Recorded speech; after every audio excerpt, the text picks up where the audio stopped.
না না না না না, আমি খুনটা করেছি, আমি আমি আমি কি করবি, করে নে। এই দেখ দেখ দেখ, দেখে নে, এই হাতে যখন ওই তীক্ষ্ণধার ছুরিটা বসিয়ে দিয়েছিলাম বুড়োটার কাঁচা নরম মাংসের ভিতর, কি সুখ! ওই লাল রঙের টুপ টুপ করে পড়তে থাকা রক্তের ধারা যখন আমার হাত বেয়ে গড়িয়ে পড়ছিল, আমার মনে হচ্ছিল আমি এই দুনিয়ায় অধীশ্বর। এখন আমি সব পুরো সব সম্পত্তির মালিক এখন আমি। শালা পুরো বলে কি আমার বউটার নাকি চরিত্রের দোষ আছে। শালা তোর ছিল চরিত্রের দোষ, খতম করে দিয়েছি। এবার উপরে গিয়ে দেখবি আমার বউকে। এই গোয়েন্দা না পুলিশ, শালা ক্ষমতা থাকলে আমায় এখনই ফাঁসি দে দেখি। হ্যাঁ হ্যাঁ, দে দে দে দে দে, তোর যা ইচ্ছে করার তুই করে নে, আমি আর কিচ্ছু বলবো না। ভাগ শালা ভাগ, আমি একা থাকতে দে এখন, যা।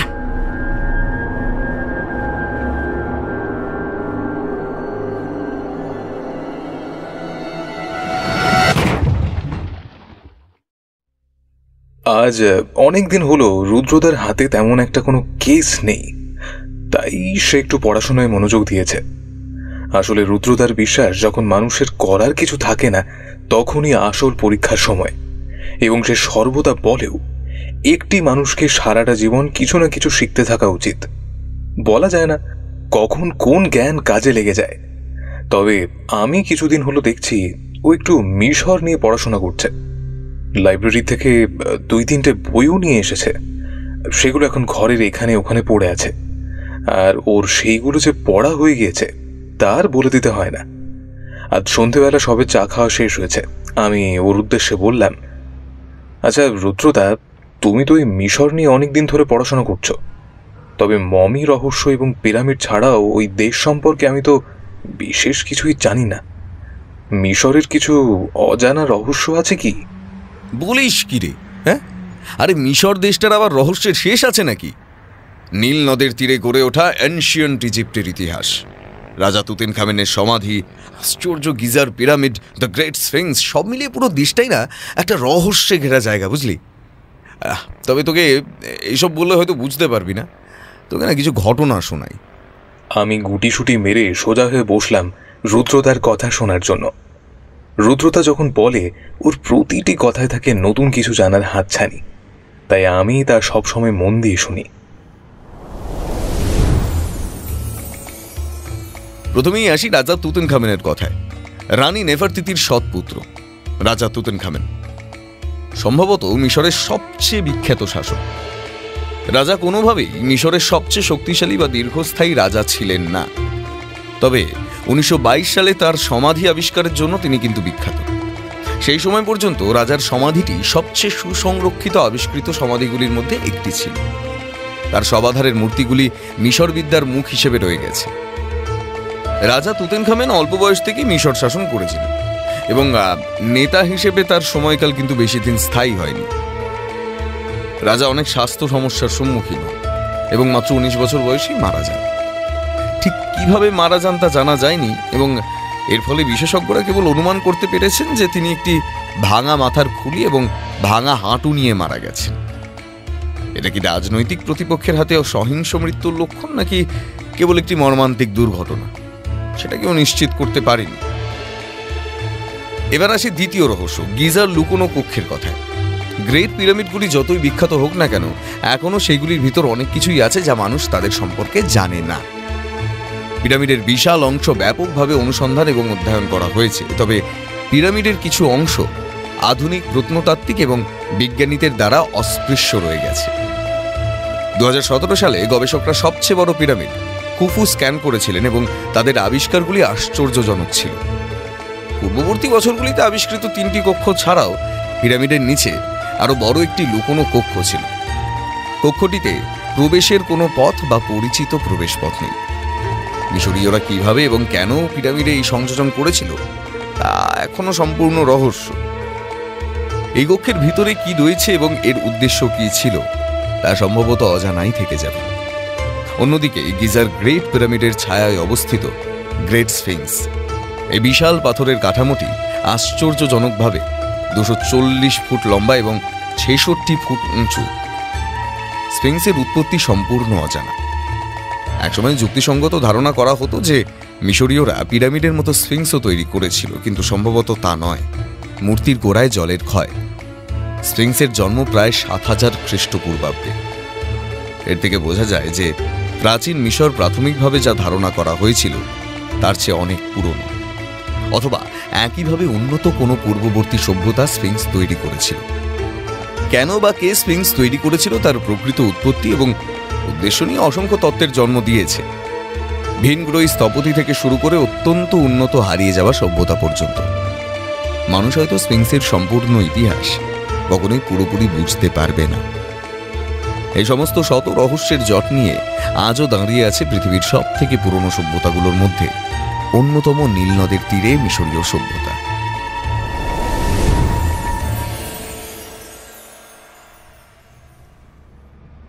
সত্যি রুদ্রদার সাথে থাকলে কত না জ্ঞানের সন্ধান পাওয়া যায়। তবে আমি জানি ও এর থেকেও বেশি জানে। নতুন আরো রহস্যের কথা শোনার ইচ্ছা আমার থাকলেও তখন সেটা হয়ে উঠল না, কারণ তার আগেই বসার ঘরের টেলিফোনটা বেজে উঠল। রুদ্রদা ছুটে গিয়ে সেটা তুলে নিয়ে কানে দেওয়ার সাথে সাথেই শুনতে পেলাম কিছু কথা। হ্যালো, রুদ্রশঙ্কর রায় স্পিকিং। হ্যাঁ হ্যাঁ, বলুন শান্তনুবাবু। খুন? এখনই আসবো? রাত ৮টা বাজে তো দেখছি, কতক্ষণ লাগবে? আচ্ছা আচ্ছা, আপনারা গাড়ি পাঠাচ্ছেন? ঠিক আছে, আমি আর অনি আসছি, এক্ষুনি বেরিয়ে পড়বো। তৈরি হয়ে নিচ্ছি। আর কাউকে কিছু ধরতে বারণ করবেন, সবটা খুঁটিয়ে দেখতে হবে, ঠিক আছে? হুম, ধন্যবাদ। টেলিফোনের রিসিভারটা নামিয়ে রেখে এসে আমার উদ্দেশ্যে বলল, তাড়াতাড়ি তৈরি হয় না অনি, বাগবাজারের দিকে একটা খুন হয়েছে। শান্তনুবাবু বলছেন সাহায্য লাগবে, গাড়ি এই আসলো বলে।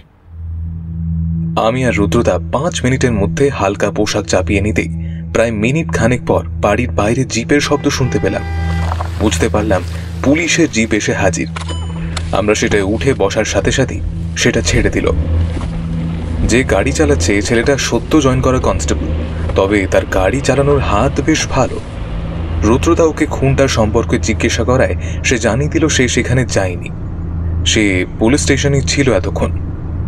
বড় সাহেব টেলিফোনে আমাদের নিয়ে আসার জন্য বলেছেন, তাই তার আজ্ঞা পালন করছে সে। কলকাতার রাস্তায় এখন প্রায় 8:30 বাজার জন্য তেমন একটা ভিড় নেই।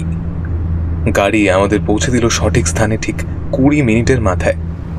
আমাদের গাড়ি থামলো উত্তর কলকাতার পেল্লাই ধরনের একটা বড় বাড়ির সামনে। রাতের অন্ধকারে বাড়ির বাইরে এখনো 2টি পুলিশ জিপ ও 2টো বড় ধরনের গাড়ি দাঁড়িয়ে। কলকাতা শহরে এরকম ফাঁকা আর নিরিবিলি জায়গা খুব কমই আছে। সত্যি বেশ বড় দোতলা একটা বাড়ি। তেমন একটা জাঁকজমক নেই বটে, কারণ পুরনো হওয়ার দরুন বাড়ির রং ততদিনে ফিকে হয়ে গিয়েছে। বড় গেটটা খুলে সামনে সাজানো বাগান দিয়ে এগিয়ে যেতে যেতে চোখে পড়ল ওপরের দোতলার বারান্দার দিকের অংশটায়।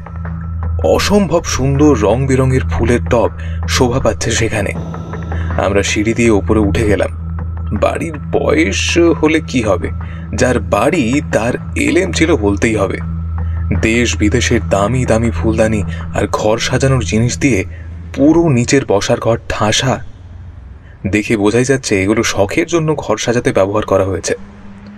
দোতলায় যাওয়ার সময় সিঁড়িতে উঠতে উঠতে রুদ্রদা বলল, টাকা যে ওরে তা আজ এই আসবাবপত্র দেখে ঠাউর করতে পারছি। চলুন মার্ডার স্পটটা দেখে আসি।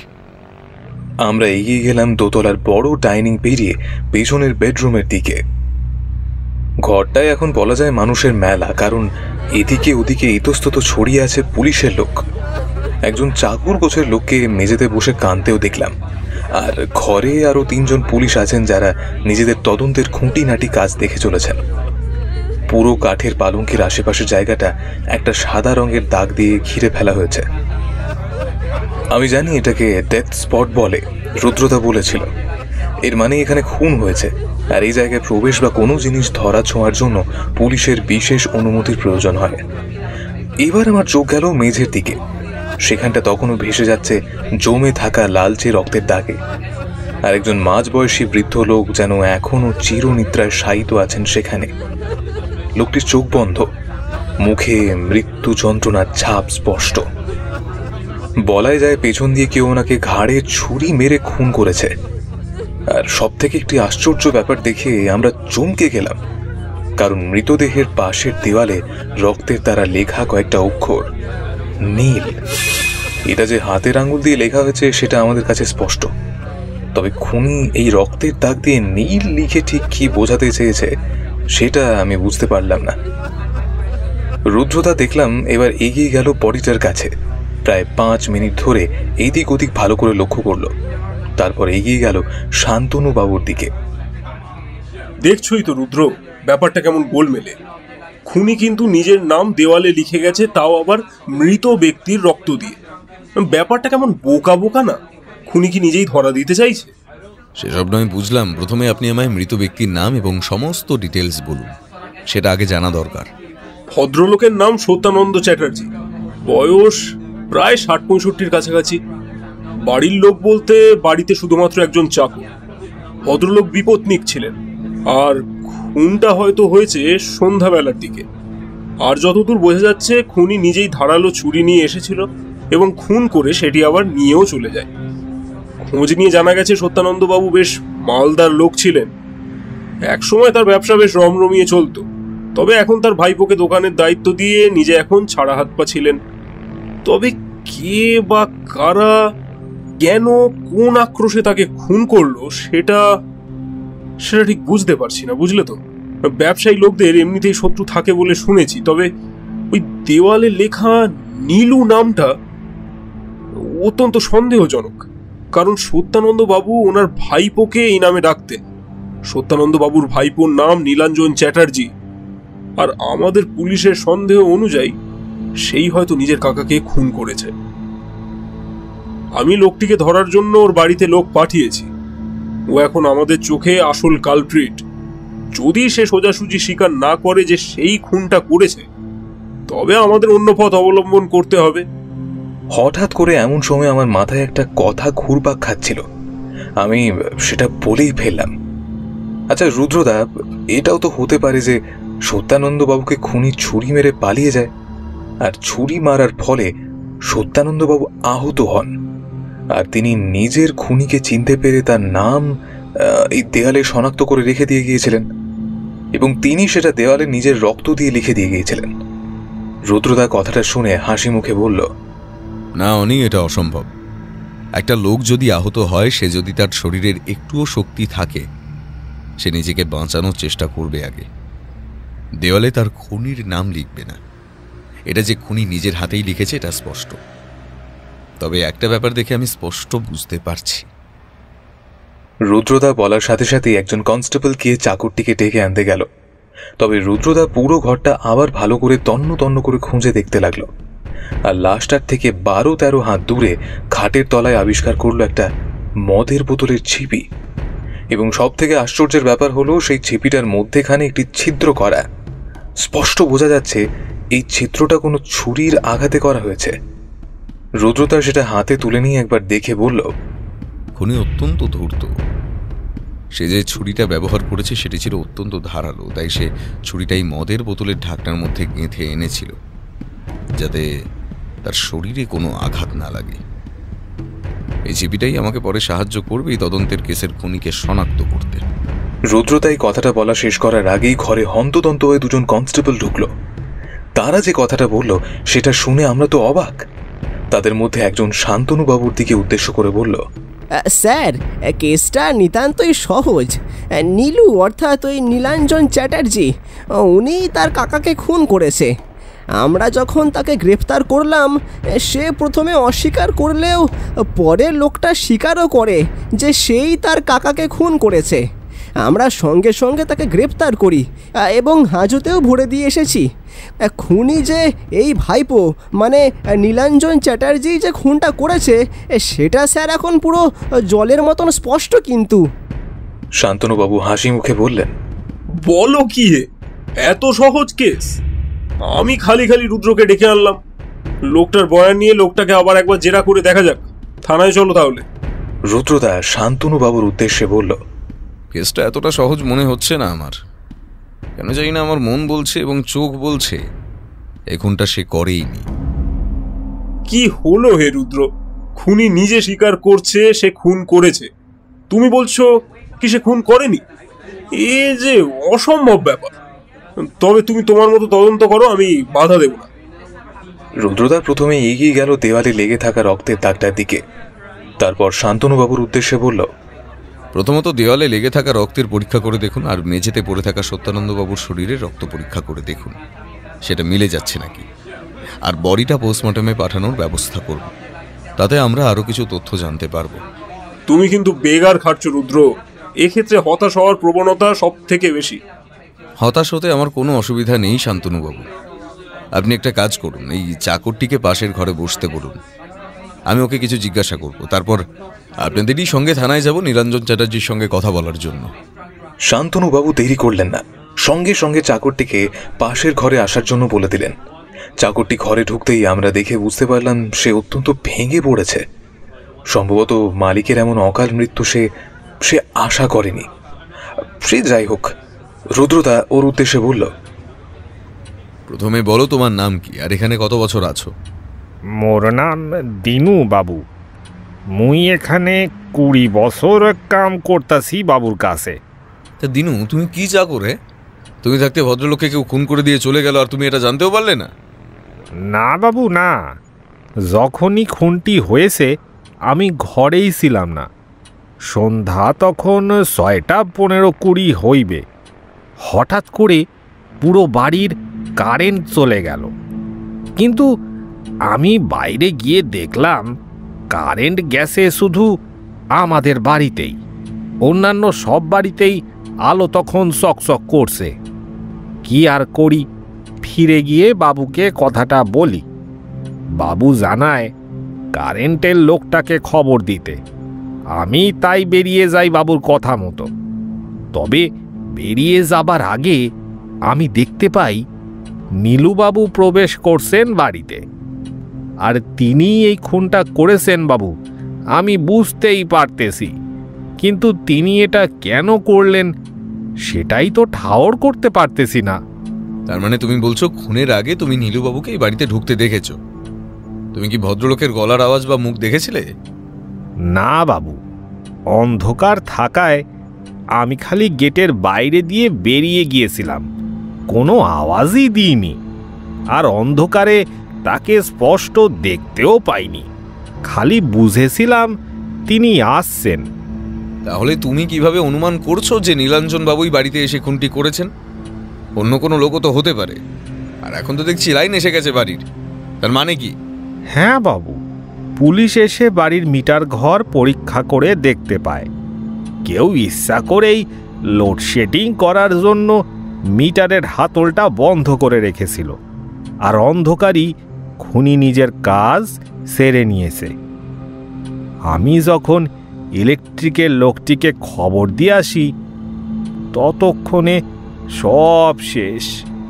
বড়ই অদ্ভুত এত পরিকল্পিত মৃত্যু।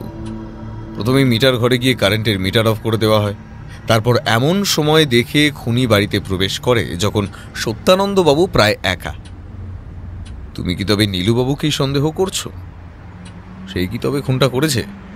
দেখুন বাবু, নীলাঞ্জন দাদাবাবু মাঝে মধ্যে এই বাড়িতে আসতেন মনিবের সাথে দাবা খেলার জন্য। ছোটখাটো বাঘ বিতণ্ডা তাদের মধ্যে লাগতো বটে, কিন্তু তিনি যে তার কাকাবাবুকে খুন করতে পারে এটা আমার ভাবনারও অতীত। মনিব এমনিতেই ছিলেন বেশ ধনী এবং শৌখিন, নিত্য নতুন জামা কাপড় পরতে ভালোবাসতেন। তিনি এককালে ব্যবসা করে বেশ ভালো মতোই টাকা কামিয়েছেন এবং বিষয় সম্পত্তিও আছে বিশাল। কিন্তু ওনার চরিত্রের দোষ ছিল, সুন্দরী মেয়েদের ভালো চোখে দেখতেন না। তুমি তোমার মনিব সম্পর্কে এমন কথা বলছো, ভেবে বলছো তো? হ্যাঁ বাবু, ভেবেই বলছি। তবে মনিব নীলাঞ্জন দাদাবাবুর স্ত্রী নীলিমা দিদিকে একটু সন্দেহ করতেন। তার উপর দিদি বেশ সুন্দরী, তাই নীলু দাদাবাবুর সাথে যদি মনিবের তাকে নিয়ে কোনো ঝগড়া হয়ে থাকে সেটা হলেও হতে পারে, আর প্রতিশোধ নেবার জন্য নীলুবাবু মনিবকে খুন করেনি তো। সব কথা শুনে রুদ্রদা একটু চিন্তিত মুখে বলল, ঠিক আছে, তুমি এখন আসতে পারো। তবে এই বাড়ি ছেড়ে এখন পালাবার কোথাও চেষ্টা করো না, কিন্তু আমার সন্দেহের তালিকায় কিন্তু তুমিও আছো। পরে যে কোনো সময় আবার তোমাকে ডেকে জেরা করা হতে পারে। কিন্তু আমি আর রুদ্রদা বেরিয়ে আসলাম। শান্তনুবাবু আমাদের উদ্দেশ্যে বললেন, তা রুদ্র, তোমার এখানকার কাজটা মোটামুটি শেষ তো? চলো তাহলে থানার দিকে যাওয়া যাক। নিরঞ্জন চ্যাটার্জি লোকটাকে একটু খাতির যত্ন করতে হবে, আর তার বয়ান লিখে লোকটাকে কালকেই ভাবছি কোর্টে চালান করে দেব। রুদ্রদা আর কিছু বলল না। এবার আমরা উঠে বসলাম পুলিশের জিপে।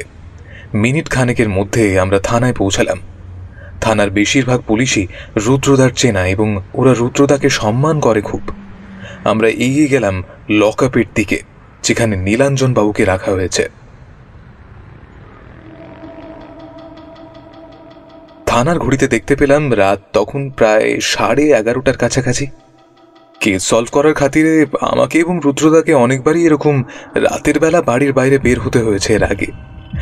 সে যাই হোক, অন্ধকার লকআপের ভেতর আমরা যখন প্রবেশ করলাম, সেটিকে প্রথমবার দেখে যেন আমাদের মনে হলো যে জীবন্ত নরকের ঠিকানা। পৃথিবীর সমস্ত অন্ধকার যেন এইখানে একসাথে হয়ে জমা হয়েছে। প্রতিটা কুঠুরিতে খালি জ্বলছে একটি করে ছোট্ট বাল্ব।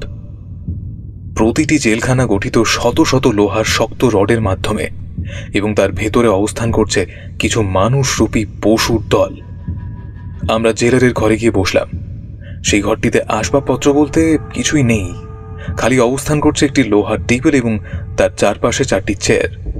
ঘরটি পুরোপুরিভাবে শব্দ নিয়ন্ত্রক। এই ঘরটিতে কথা বললে বাইরে যে কোনো শব্দ যাবে না, সেটি আর বলে দিতে হয় না।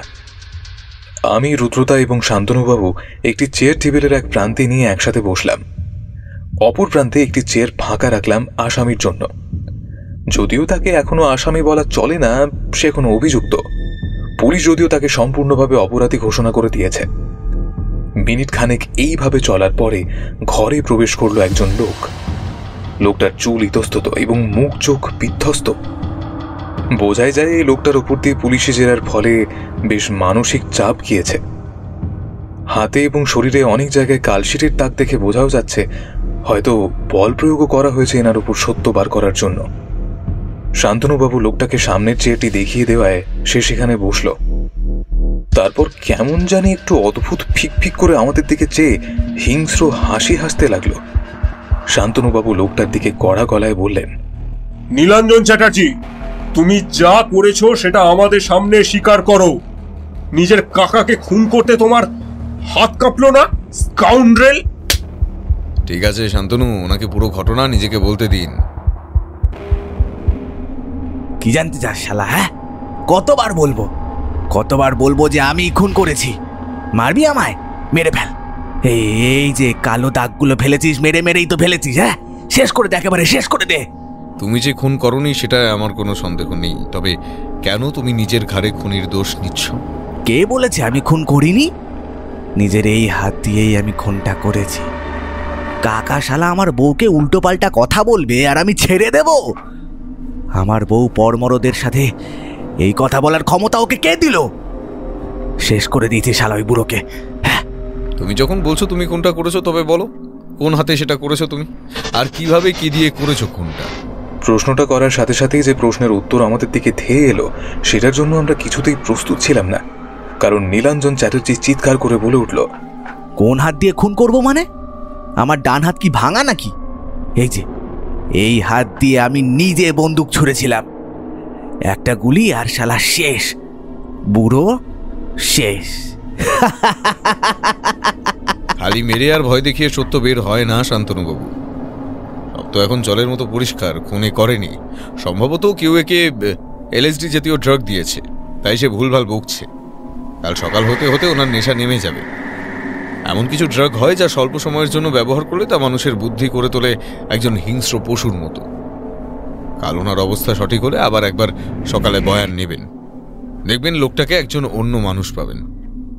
তবে কথা হলো, ওনাকে LSD জাতীয় ড্রাগ দিল কে? লোকটা যে নিজে সেটা কিনে পাবে না, সেটা আপনাকে আশা করি বলে দিতে হয় না। সাধারণত এই সমস্ত ড্রাগ কলকাতার পুরনো হিপি পাড়ার দিকে বা পুরনো গলিতে স্মাগলাররা কেনাবেচা করে। ঠিক আছে, ওনাকে এখন রেস্ট দিন। আমরা বেরিয়ে যেতে যাব এমন সময় নীলাঞ্জনবাবু আমাদের দিকে চোখ তুলে বলে উঠল, না না না না না, আমি খুনটা করেছি, আমি আমি আমি কি করবি, করে নে। এই দেখ দেখ দেখ, দেখে নে, এই হাতে যখন ওই তীক্ষ্ণধার ছুরিটা বসিয়ে দিয়েছিলাম বুড়োটার কাঁচা নরম মাংসের ভিতর, কি সুখ! ওই লাল রঙের টুপ টুপ করে পড়তে থাকা রক্তের ধারা যখন আমার হাত বেয়ে গড়িয়ে পড়ছিল, আমার মনে হচ্ছিল আমি এই দুনিয়ায় অধীশ্বর। এখন আমি সব পুরো সব সম্পত্তির মালিক এখন আমি। শালা পুরো বলে কি আমার বউটার নাকি চরিত্রের দোষ আছে।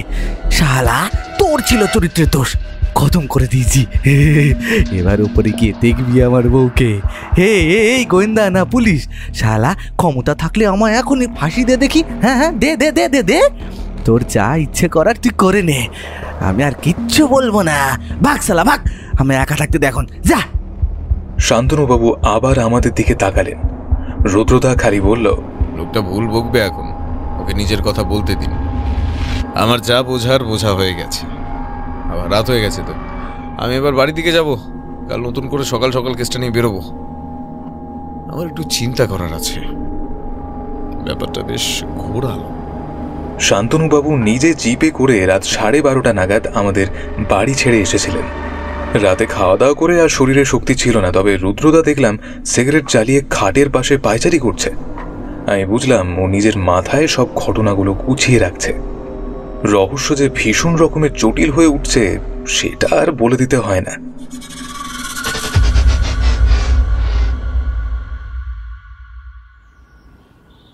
পরের দিন সকালে যখন ঘুম থেকে উঠলাম তখন প্রায় বেলা 8:30টার কাছাকাছি। রুদ্রদা নিজের যোগব্যায়াম এবং মন সংযোগ শেষ করে ফেলেছে। এখন দেখলাম ও সকালে স্টেটসম্যান নিউজ পেপারটা খুলে এদিক ওদিক উল্টাচ্ছিল।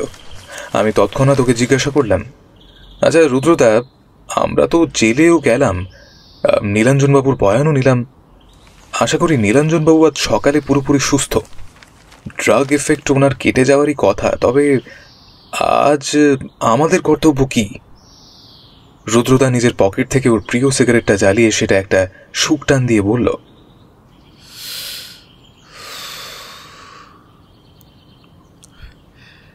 নীলাঞ্জনবাবু এখন সুস্থ হয়েছেন বটে, কিন্তু আমার বিশ্বাস উনি এখন ড্রাগ এফেক্টের জন্য অত্যন্ত ক্লান্ত থাকবেন এবং মাথা অতটা কাজ করবে না। সুতরাং ওনাকে জেরার কাজটা পুলিশই করুক, ততক্ষণে আমরা এখন একবার নীলিমা দেবীর বাড়ি থেকে ঘুরে আসি। ভদ্রমহিলা যে এই তদন্তের গুরুত্বপূর্ণ ভূমিকা পালন করবে সেটা আশা করা যায়। দেখা যাক। তৈরি হয় না অনি, ব্রেকফাস্ট করেই বেরোতে হবে। ব্রেকফাস্ট করে ট্যাক্সি নিয়ে যখন আমরা পৌঁছলাম বাজারের সামনে, তখন বেশ লোকের ভিড়।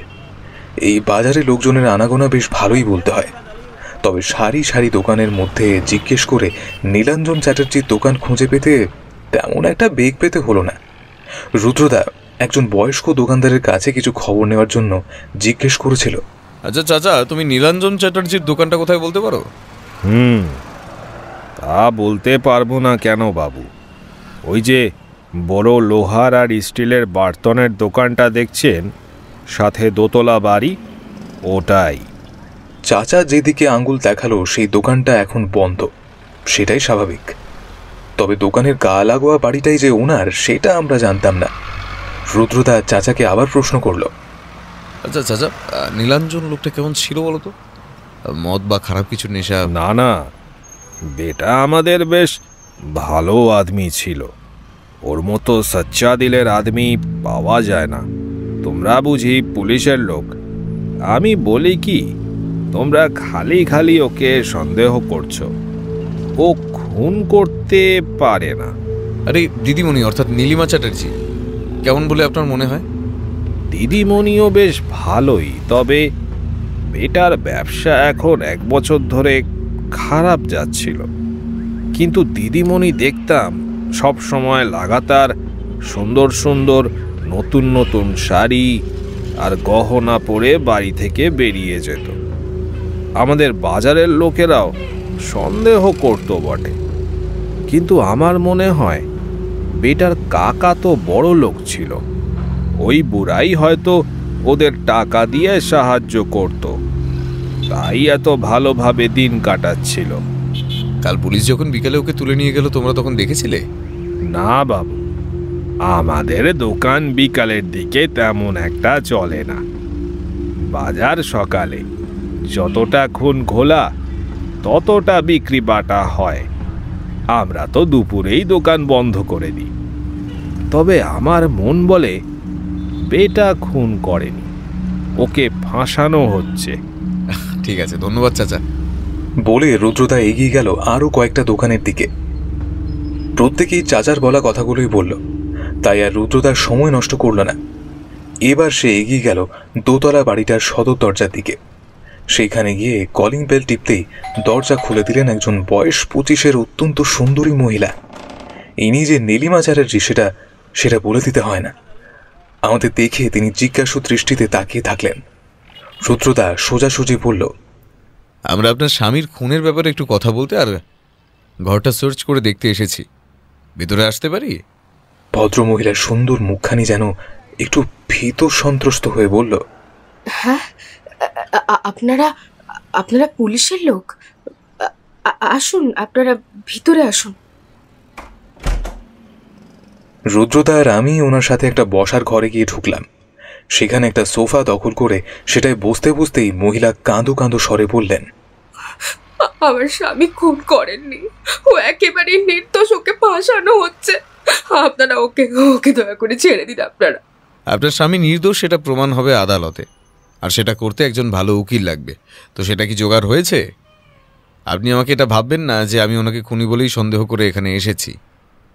আমার কাজ সত্য অনুসন্ধান করা। যদি উনি নির্দোষ হন তবে উনি নিশ্চয়ই ছাড়া পাবেন, এতে চিন্তার কোনো কারণ নেই। হ্যাঁ, উকিল বাবুর সাথে আমার কথা হয়েই আছে। আপনারা না আসলে আমি একটু পরে বেরোতাম ওনার সাথে কথা বলতে। আচ্ছা, কাল সন্ধ্যে 6টার পর নীলাঞ্জনবাবু কোথায় ছিলেন সেটা একটু সঠিকভাবে আমায় একটু বলুন তো। আর কাল তার মানসিক অবস্থা কেমন ছিল? সত্যি কথা বলতে, কাল সন্ধ্যার অনেক আগেই উনি বাড়ি থেকে বেরিয়ে যান, আর আমায় বললেন একজন পাওনাদারের থেকে নাকি কিছু টাকা বাকি আছে, সেটাই আনতে যাচ্ছেন। আর সেই সময় ওনার মানসিক অবস্থা অত্যন্ত স্বাভাবিকই ছিল, কারণ উনি বেরোবার আগে আমি নিজের হাতে তাকে চা করে দিয়েছি। চা খেতে খেতে তো আমাদের কথাও হলো। আমার একটা বারের জন্য মনে হয়নি লোকটা কাউকে খুন করতে পারে। আমার মনে হয় হয়তো পুলিশের কোথাও একটা ভুল হচ্ছে। আর তিনি রাতে ফিরলেন কখন তাও? আর তখন তার মানসিক অবস্থা কেমন ছিল? বাড়িতে তিনি ফেরেন ওই 8টার কাছাকাছি। তবে এসে যেন ওনাকে একটু ক্লান্ত দেখাচ্ছিল। তবে তারপর থেকে ওনার ব্যবহারে একটা অদ্ভুত পরিবর্তন আমি লক্ষ্য করি। হঠাৎ যেন কিভাবে উনি একটা হিংস্র জানোয়ারের মতো আচরণ করতে থাকলেন। প্রতিটা কথায় একেবারে রাগে ফেটে পড়তে লাগলেন। আমি ভাবলাম হয়তো বাইরে কোথাও ঝামেলা টামেলা হয়েছে, তাই জন্য হয়তো হবে। তবে তারপরে তো পুলিশ এসে ওনাকে তুলে নিয়ে যায়। আমি আর তখন কি বলি বলুন?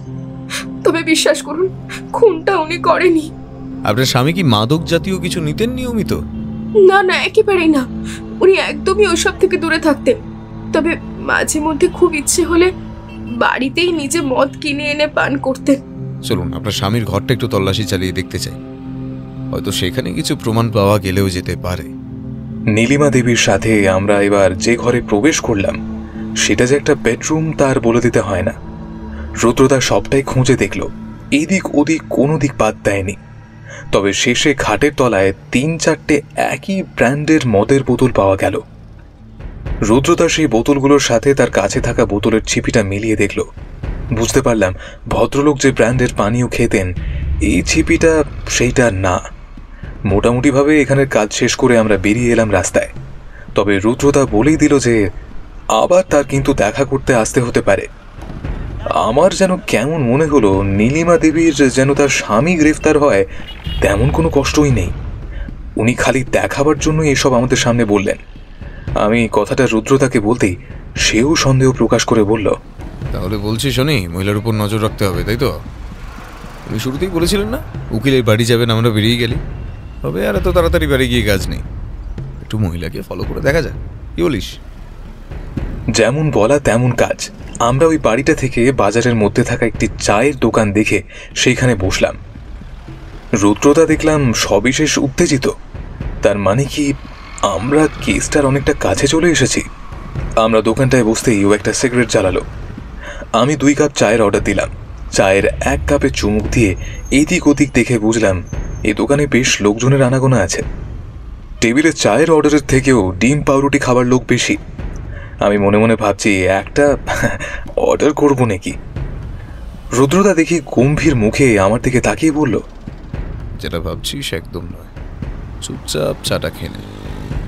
সামনে একটা টেলিফোন বুথ আছে দেখছি, তুই বস, আমি একটু একটা ফোন করে আসি। ও আবার এখন কাকে ফোন করবে? মাথায় প্রশ্নটা ঘুরপাক খেলেও একটাই উত্তর মাথায় এলো, হয়তো পুলিশে খবর দিচ্ছে। শান্তনু বাবু ওর কাজের খুব বড় ভক্ত, তার উপর কেসটার একদম গুরুত্বপূর্ণ মুহূর্তে যে ওনাকেই ফোর্স নিয়ে আসতে বলা হতে পারে সেটা আমি অনুমান করলাম। আমি চাটা শেষ করে সবে ভাঁড়টা পাশের ডাস্টবিনে টিপ করে মারতে যাব, হঠাৎ করে একটা জিনিস দেখতে পেলাম। নীলাঞ্জন বাবুর বাড়ির দিক থেকে বাজারের দিকে বেরিয়ে আসছেন নীলিমা দেবী। ভদ্রমহিলা একটা নীল শাড়ি আর চোখে সানগ্লাস পরে এদিক ওদিক তাকিয়ে সোজা হেঁটে চলে গেলেন একটি গলির দিকে। আমি দেখলাম রুদ্রদা তখন সবে টেলিফোনটা রেখেছে। বুঝতে পারলাম ওর বেরোতে খানিকটা সময় লাগবে, আর মহিলা যদি দৃষ্টিগোচর হয় তবে পুরো প্ল্যান মাটি হয়ে যাবে। তাড়াতাড়ি আমি ভিড়ের মধ্যে মিশে গিয়ে মহিলার পেছন পেছন ফলো করতে শুরু করলাম। আমি জানি রুদ্রদা বেরিয়ে আমায় না দেখে পাশের লোকজনকে জিজ্ঞেস করে ঠিক আমার পেছন পেছন চলে আসবে। বাজারটা বেশ বড়, আর দিনের বেলা লোকজন হওয়ায় মহিলাকে ফলো করতে তেমন একটা বেগ পেতে হয়নি। উনি হয়তো জানেনই না যে আমি ওনার পেছন পেছন লুকিয়ে তাকে ফলো করছি। হঠাৎ করে মহিলা এবার বড় রাস্তায় উঠে একটু দাঁড়ালেন, তারপর একটা ট্যাক্সি ডেকে সেটাকে থামিয়ে উঠে বসলেন সেটায়। আমি কি করব ঠিক ঠাউর করতে পারছি না। শরীরে তখন খেলা করছে একটা বৈদ্যুতিক স্ফুলিঙ্গ। আমার হৃৎপিণ্ডটা যে উত্তেজনায় প্রচণ্ড জোরে ধুকপুক করছে সেটা আর বলে দিতে হয় না। সামনে ট্যাক্সিটাকে ছেড়ে দেওয়ার সাথে সাথে আমার সামনে এসে দাঁড়ালো অপর একটা ট্যাক্সি। এই দৃশ্য যে দেখতে পাবো তা আমি কল্পনা অবধি করতে পারিনি। ভেতর থেকে হাত বার করে দ্রুত গলায় রুদ্রদা বলল, কুইক, অনেক গাড়িতে ওঠ, ওই ট্যাক্সিটা বেরিয়ে যাবার আগে ফলো করতে হবে। আমি অবাক হওয়ার আগে তাড়াতাড়ি উঠে বসলাম ট্যাক্সিতে।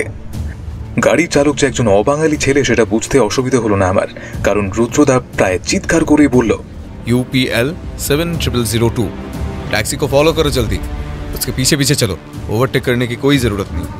সামনে ট্যাক্সিটা আমাদের থেকে প্রায় 50 মিটার দূরত্বে চলতে থাকলো। ড্রাইভার ছেলেটাও বোধ করি রহস্যের গন্ধ পেয়ে রুদ্রদার কথা মতো ঠিকঠাকভাবে ফলো করে এগিয়ে নিয়ে যেতে থাকলো ট্যাক্সিটা। আমি রুদ্রদার দিকে তাকিয়ে একটা প্রশ্ন করতে যাব তার আগেই ও বলে উঠল, কি ভাবলি যে আমি টেলিফোন করতে করতে তোর ওপর নজর রাখিনি? আমি ইচ্ছে করেই তোর থেকে আরো 10 হাত দূর থেকে ভিড়ের মধ্যে মিশে তোকে ফলো করছিলাম বাচাদন। রুদ্র শঙ্কর রায় কাঁচা কাজ করে না। দেখা যাক, আমার অনুমান যদি সঠিক হয় তবে। বলে সে থেমে গেল, কারণ গাড়িটা একটা পুরনো একতলা বাড়ির সামনে গিয়ে থামল। রুদ্রদা আর না এগিয়ে আমাদের গাড়িটা গলির মুখেই থামতে বলল। তারপর একটা 100 টাকার নোট ছেলেটার দিকে এগিয়ে দিয়ে বলল, তোমারা অনেক কামে, আমরা নেমে যাচ্ছি। যত তাড়াতাড়ি হবে পাশে টেলিফোন থেকে এই নম্বরে ফোন করে বলে দাও রুদ্র শঙ্কর রায় এই অ্যাড্রেসে। হ্যাঁ, আমি বুঝতে পারলাম এটা শান্তনু বাবুর কার্ড, আর পুলিশ ফোর্স সঠিক জায়গায় আসার জন্য এই ব্যবস্থা করলো রুদ্রদা। আমাদের ট্যাক্সি ভাড়া 20 টাকার বেশি হয় না। রুদ্রদা 100 টাকার নোটটা দিয়ে নেমে এলো গাড়ি থেকে, আর তার সাথে আমিও। ভদ্রমহিলা ততক্ষণে বাড়িতে প্রবেশ করেছেন। আগের ট্যাক্সিটা গাড়ি ঘুরিয়ে আমাদের গলির দিক থেকে তীব্র হর্নের শব্দ করতে করতে বেরিয়ে গেল। আমরা দ্রুত গতিতে এগিয়ে গেলাম বাড়িটার পেছনে। বেশ ঝোপঝাড় হওয়া সত্ত্বেও আমরা এগিয়ে গেলাম বাড়িটার একটা বড় জানালা লক্ষ্য করে। বাড়িটাতে বোঝাই যায় দুটো ছোট ঘর রয়েছে। তবে আমাদের ভাগ্য ভালো, কারণ যে জানালার নিচে আমরা বসেছি সেই ঘরেই ভদ্রমহিলার গলার স্বর শুনতে পাওয়া গেল। অপর দিক থেকে ভেসে আসছে অন্য আরেকজন পুরুষের কণ্ঠস্বর, আর সেটা স্পষ্ট আমাদের কানে এসে ঠেকছে। তোমায় বলেছিলাম না, আমি যেভাবে সবটা সাজাবো মনে হবেই যে খুনটা নীলাঞ্জনই করেছে। এবার আর জাস্ট কিছু সময়ের অপেক্ষা মাত্র।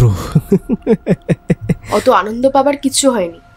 আমার বাড়িতে আজই 2টো লোক এসেছিল খানা তল্লাশি করতে। ওরা বোধ করি গোয়েন্দা, ঘর খুঁজে তেমন কিছুই পায়নি। তবে আমার বেশ ভয় করছে। আরে ভয়ের কি আছে? তোমায় যে ওষুধের পুড়িয়াটা দিয়েছিলাম সেটার কাগজটা ফেলে দিয়েছো তো? সে আমায় বলতে হবে না।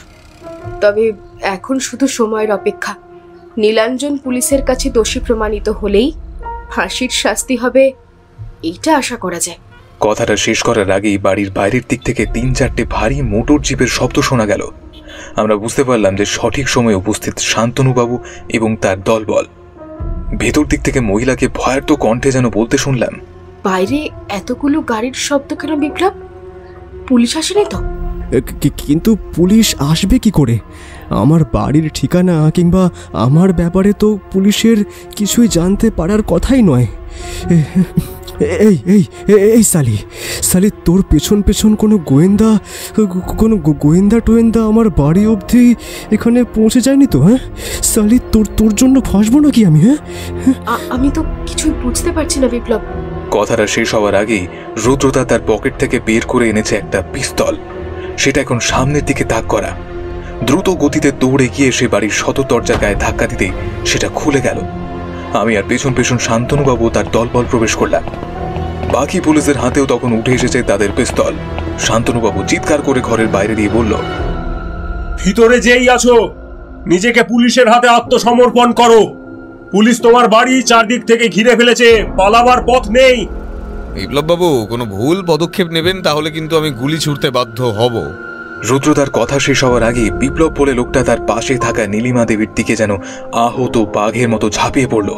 লোকটা নীলিমা দেবীকে চাপটে ধরেছে আর তার হাতে উঠে এসেছে একটা ছুরি, আর সেই ছুরি এখন শোভা পাচ্ছে নীলিমা দেবীর গলায়। আমরা বুঝতে পারছি আততায়ী নিজেকে বাঁচানোর জন্য নীলিমা দেবীকে টোপ হিসেবে ব্যবহার করতে চাইছে। এই সালি, তোর জন্য আমার বাড়ির কথা পুলিশ জানতে পেরে গেল। তোর জন্যই আমি ধরা পড়লাম আজকে। আমার এত সব প্ল্যান সব তুই ভেস্তে দিলিস সালি। তোকে আমি শেষ করে ফেলবো। এখন তাই তুই আমাকে বাঁচাবি। চল এখন তুই আমাকে বাঁচাবি। চল। বিপ্লব, তুমি না নীলিমাকে ভালোবাসতে? এটা তোমার ভালোবাসার নমুনা? এত সব খুন সবই তো ওনাকে পাওয়ার জন্য, তবে এই উপায় কেন? তুমি যদি সত্যিকারে ভালোবেসে থাকো না, তবে তুমি নীলিমা দেবীকে মারতে পারো না। আমার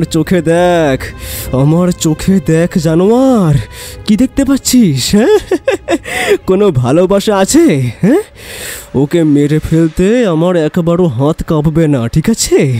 যে যেখানে আছো বন্দুকগুলো নিচে ফেলে দাও, না হলে এই সালিকে আমি এখানেই শেষ করে দেবো, ঠিক আছে? বন্দুক ফেলো। বলেই বিপ্লব নিজের ছুরিটার ওপরের অংশ দিয়ে নীলিমার গলার দিকে বাগিয়ে ধরল। শান্তনুবাবু চিৎকার করে বললেন, না, তুই ছুরি চালাবে না, আমরা বন্দুক রাখছি নিচে। বন্দুকগুলো এখন নিচে পড়ে আর আমরা অস্ত্রহীনের মতো দাঁড়িয়ে মাথার উপর হাত তুলে সারেন্ডার করার ভঙ্গিতে। এখন কি হবে তার কোনো আন্দাজ কারোর কাছে নেই। হঠাৎ করে বিপ্লব মহিলার গলায় ছুরি ধরে 1 পা 2 পা করে এগিয়ে যেতে লাগলো সদর দরজার দিকে। সদর দরজার খুব কাছে পৌঁছেই আমরা অনুমান করতে পারলাম সেও কি করতে চাইছে। তীব্র গতিতে আমি আমার সামনে পড়ে থাকা বন্দুকটা রুদ্রদার দিকে ছুড়ে দিলাম। রুদ্রদা এক হাতে সেটা ক্যাচ করে তাক করলো দরজার দিকে। বিপ্লব এক মুহূর্ত সময় নষ্ট না করে নীলিমা দেবীকে ঘরের দিকে ঠেলে দিয়ে তাড়াতাড়ি দরজাটা দড়াম করে বন্ধ করে দিয়ে পালিয়ে যাওয়ার চেষ্টা করলো। বিপ্লবের উদ্দেশ্য ছিল সে নীলিমা দেবীকে আমাদের সামনে দেওয়ালের মতো দাঁড় করিয়ে দেবে, যাতে আমরা ফায়ার না করতে পারি, আর সেই সুযোগ নিয়ে পালিয়ে যাবে। সে খানিকটা সফল হয়েছিল বটে, তবে রুদ্রদা যে কতটা ছটফটে আর দ্রুত তার প্রমাণ আমি আগেই পেয়েছি। সে দরজাটা খুলে ছুটে এগিয়ে গেল পাঁচিল টপকে যেদিকে বিপ্লব বলে লোকটা এগিয়ে গিয়েছে। কয়েক সেকেন্ডের অপেক্ষার আমরা শুনতে পেলাম একটা কানে তালা লেগে যাওয়া বন্দুকের গর্জন, আর তার সাথে সাথে ভেসে এলো একটা আর্তচিৎকার। আর সেটা যে বিপ্লবের গলা দিয়ে বেরিয়েছে সেটা আর বলে দিতে হয় না। লোকটার পায়ে গুলি ছুঁড়েছে রুদ্রদা, তাই সে না দৌড়াতে পেরে সেইখানেই বসে পড়েছিল। নীলিমা দেবী ও বিপ্লব সামন্ত দুইজনই গ্রেফতার হয়েছে।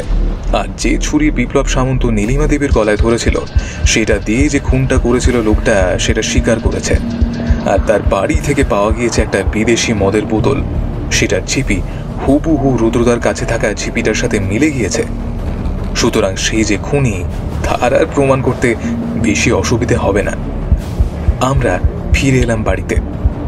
পরের দিন পেপারে বড় বড় হরফে বের হয়েছে দেখলাম, স্বামীকে খুনি সাজিয়ে আততায়ী প্রেমিককে নিয়ে ঘর বাঁধার চেষ্টা। গোয়েন্দা রুদ্রশঙ্কর রায়ের বুদ্ধির দ্বারা কেসের সমাধান। আমি রুদ্রদাকে জিজ্ঞেস করলাম, আচ্ছা তবে লোকটা খুনটা করলো কিভাবে? আর দারোয়ান তো বলেছিল সে নীলাঞ্জন বাবুকে দেখেছিল রাতের বেলা অন্ধকারে। রুদ্রদা হাসি মুখে বলল, বিপ্লব বলেছে লোকটা নিজের প্রেজেন্স অফ মাইন্ডের ভালো ব্যবহার করেছে, সেটা তোকে বলে দিতে হয় না আশা করি। প্রথমে সে বিকাল বিকাল নাগাদ চুপটি করে ঘাপটি মেরে বসেছিল সত্যানন্দ বাবুর বাড়ির নিচে, আর অন্ধকার হতেই সে বন্ধ করে দেয় বাড়ির ইলেকট্রিক লাইন। বাড়ি অন্ধকার থাকায় সত্যানন্দ বাবু তার চাকরকে লোক ডাকতে পাঠায়, আর সেই সুযোগটা কাজে লাগিয়েই সে তার কাজটা সারে। আর সময় থাকার জন্য সে দেওয়ালে নীলু নামটা রক্ত দিয়ে লিখে যায়, যাতে নীলাঞ্জন বাবুর উপর সব সন্দেহ গিয়ে পড়ে। আর সব থেকে বড় কথা, চাকর দিনু তাকে নীলাঞ্জন বাবু বলে ভুল করেছিল, তার কারণ হলো লোকটা নীলিমা দেবীর থেকে নীলাঞ্জন বাবুর অ্যাক্সের ড্রেস পরে যায় খুনটা করতে। তবে এখানেই তার বুদ্ধির শেষ নেই। সে যাতে ধরা না পড়ে তাই নীলাঞ্জন বাবুর ঘাড়ে দোষটা চাপাতে ওর চায় নীলিমা দেবীর মাধ্যমে এলএসডি জাতীয় ড্রাগ মিশিয়ে দেয়। আর সেই ড্রাগের জন্য নীলাঞ্জন বাবু ভুল ভাল বকছিল, আর পুলিশ তাকে খুনি বলে গ্রেফতার করে। আসলে নীলিমা দেবী আর এই বিপ্লব সামন্তের প্রেমটা অনেকদিন থেকে একটু একটু করে মাখো মাখো হচ্ছিল, তাই তারা এক ঢিলে দুই পাখি মারতে চেয়েছিল।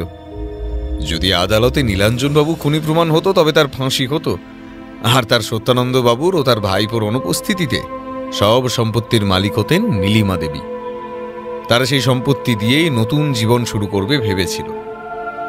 তবে তারা এটা ভুলে যায় যে মিথ্যা কখনো চাপা থাকে না, ঠিক তা বের হবেই। রুদ্রদা নিজের কথা শেষ করতেই একটা সিগারেট ধরিয়ে একটা বড় শুকটান দিয়ে উপরের দিকে দুটো ধোঁয়ার রিং ছাড়ল। আমি নির্বাক দর্শকের মতো দেখলাম ধোঁয়ার কুণ্ডুলিগুলো উপরে উঠতে উঠতে একসময় মিলিয়ে গেল।